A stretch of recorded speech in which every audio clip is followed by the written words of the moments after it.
Item number 6 are reports that have been submitted to the board. Does anybody have any specific comments that you wanted to make? Because we're not going to otherwise discuss them directly.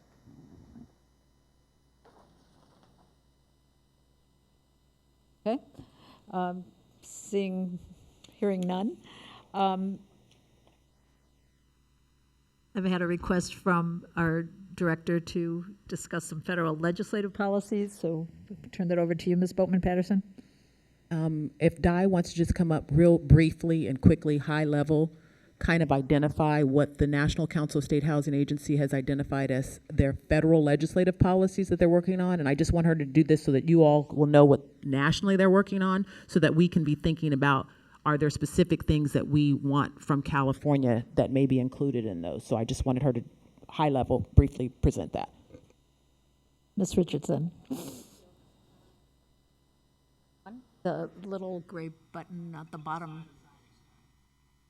Got it. Sorry. Okay, is that better? Yes. Thank you. And Tia asked me just as we were walking out the door this morning to talk to you about this. So forgive me for reading, because I really didn't do my studying and cramming last night as I normally would, so that I'd be prepared to talk to you. The NCSHA has a board of directors, and each year they meet and they put together a list of legislative priorities, board priorities, other things that they want to work on throughout the year. This is the NCSHA Legislative Conference is coming up at the end of February. So we're taking a look at the things that they've listed as the priorities to try to figure out, the things that we really want to push on specifically. For California, obviously, we'll make sure that our delegation is aware of all of these things, but some of them probably rise a little higher for some of us than others. Some of these things that are in their list of priorities are things that have sort of been addressed recently. We got a little lucky here at the end of the year with the spending bill.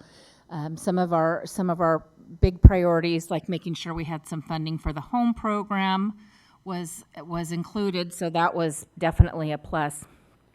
But some of the other things, and I'm going to talk about these very briefly, but if you have things that are of specific interest to you or things that you want us to focus on, please make sure you let me know. Obviously, the first thing that they have is, this is always on the list, to protect, strengthen, and expand the production potential for the tax-exempt private activity housing bond program and the low-income housing tax credit, including preserving the 4% credit program. A strong secondary mortgage market, making sure that we continue to have a secondary market that works well. Working with CalHFA and the government-sponsored enterprises to, in its regulations, to strengthen and expand HFA GSE partnerships. Those have been very successful for us and something we definitely want to see continue. Section 8 funding adequate, making sure that Section 8 funding is adequate to renew all authorized vouchers. Again, I think this is something that was recently included in the funding bill that was just passed, but there's always a need for more there going on. Aggressively represent the interests of FHAs in HUD's performance-based contract administration program. That's something we've been talking about for a long time and something we'll continue to work on. New state-administered funding for project-based operating subsidies to support affordable rental housing development and preservation, and tenant-based rental assistance to support state-determined priorities unmet under the Housing Choice Voucher Program. We'll also, continue to advocate for maximum flexibility in how we operate those programs. Dedicated and sustainable funding for the Housing Trust Fund. That's something that we're definitely working on. HCD, I know, has been very involved in that effort and making sure, again, that we have as much flexibility as possible.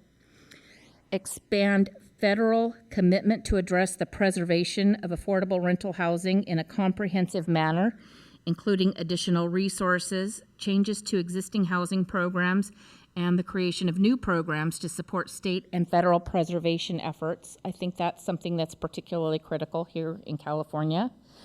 To preserve and expand HFA's authority to provide secondary financing and other forms of down payment assistance and closing cost assistance in transactions involving FHA single-family mortgage insurance.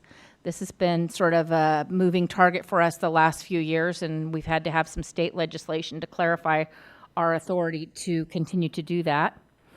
We worked to secure authority for Ginnie Mae to securitize multifamily FHA risk sharing loans, to advance HFA interests in federal agency implementation of the Dodd-Frank financial reform legislation, and to facilitate more efficient coordination of USDA rural housing programs. So that's a really high level list of things, a long list of things. Obviously, we're going to be talking internally and try to focus and make sure that, you know, when we're back there, if we have opportunities to meet with folks, that we have a focused ask. Mr. Prince?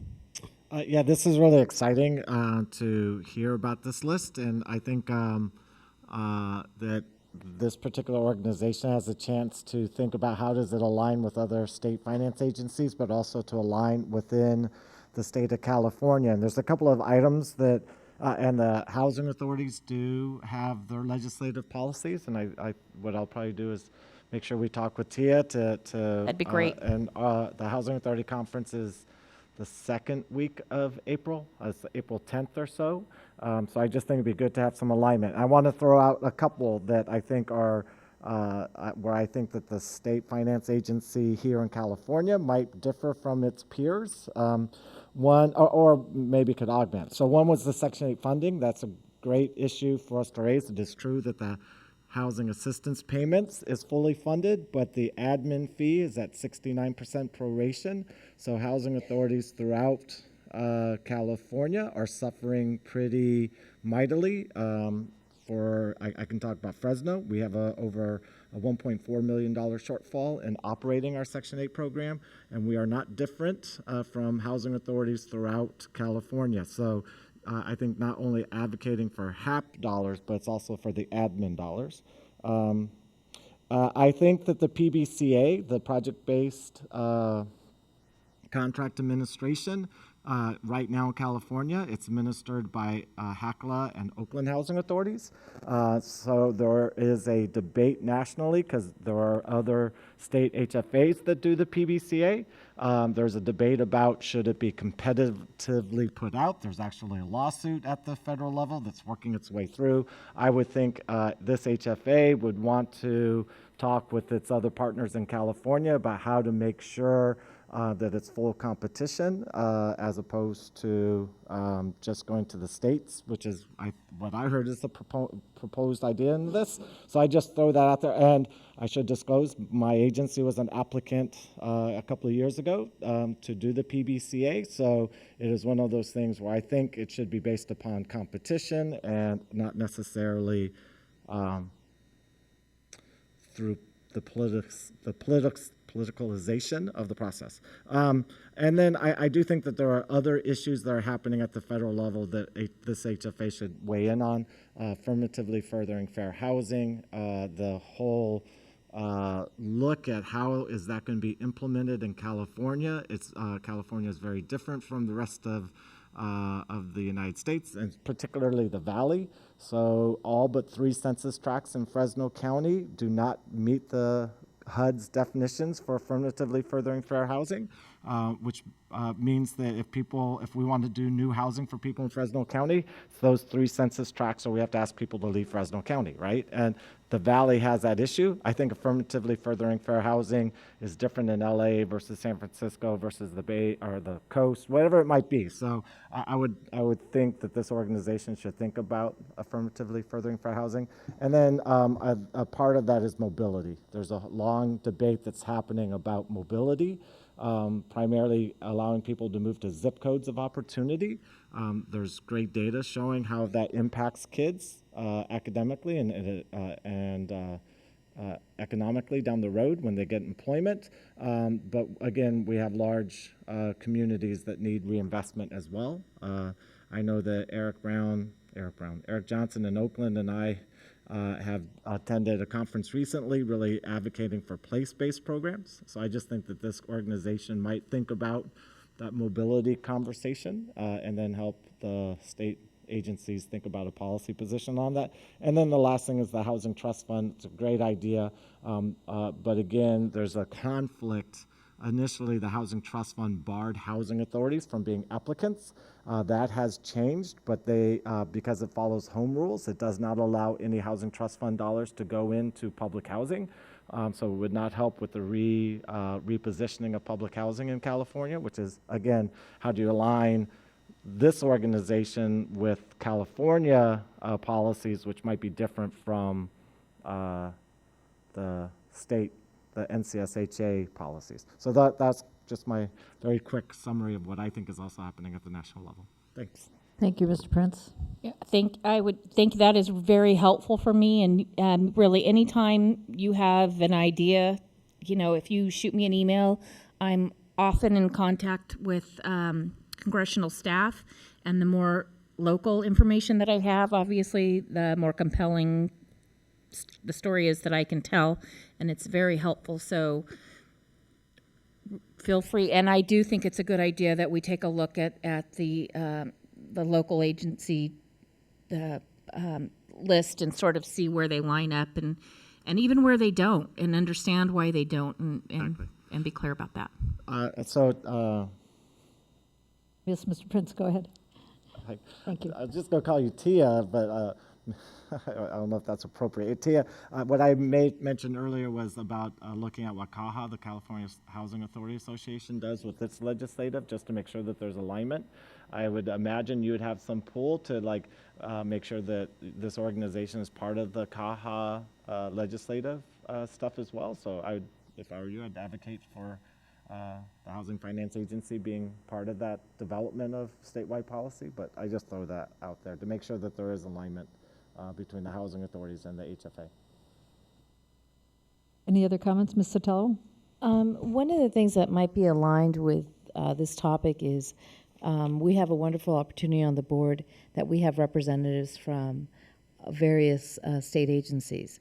And so maybe on a future agenda, it would be great to be able to maybe get a report from those agencies about the work that they're doing on the legislative side or programmatic side, and to see if there's any potential interface with CalHFA. We did have that actually at the last meeting. You did? Yes, so in the first meeting in November. Yeah. Oh, okay, thank you. Anything else? Okay, are there any, we'll move to public comments. Or is there any member of the audience that wishes to address the board? Okay, seeing none, the meeting is adjourned. Thank you all very much.